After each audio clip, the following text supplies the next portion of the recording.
Di TPS 4 Desa Ibul Besar 3 Kecamatan Pemulutan Kabupaten Ogan Ilir, Sumatera Selatan, pemungutan suara berlangsung dengan menerapkan protokol kesehatan ketat. Pemungutan suara menerapkan prosedur khusus. Seluruh anggota KPPS berikut pengawas dan saksi mengenakan masker dan pelindung wajah.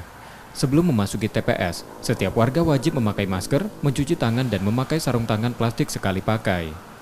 Untuk mencegah kerumunan, setiap warga datang sesuai waktu yang telah ditentukan yang tertera di undangan. Upaya tersebut berhasil karena tidak terjadi antrian dan kerumunan warga selama pemungutan suara berlangsung. Kalau soal jam itu udah kita tentuin, jadi mereka itu sekarang ini datang sesuai dengan jam yang mereka udah lihat di undangan. Jadi misalkan mereka datang jam 8, mereka datang jam 8. Udah kita atur untuk jamnya. Ya biar nggak ada kerumunan di sini, kita kan menerapkan protokol kesehatan. Nggak boleh kerumunan, jaga jarak, sama harus cuci tangan.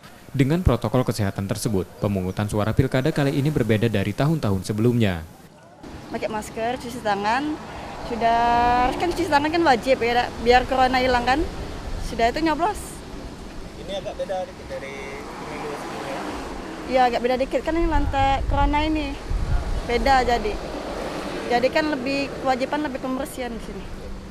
Selain Ogan Ilir, pilkada juga berlangsung di 6 daerah lainnya di Sumatera Selatan, yakni Pali, Ogan Komering Ulu, Oku Timur, Oku Selatan, Musirawas, dan Musirawas Utara.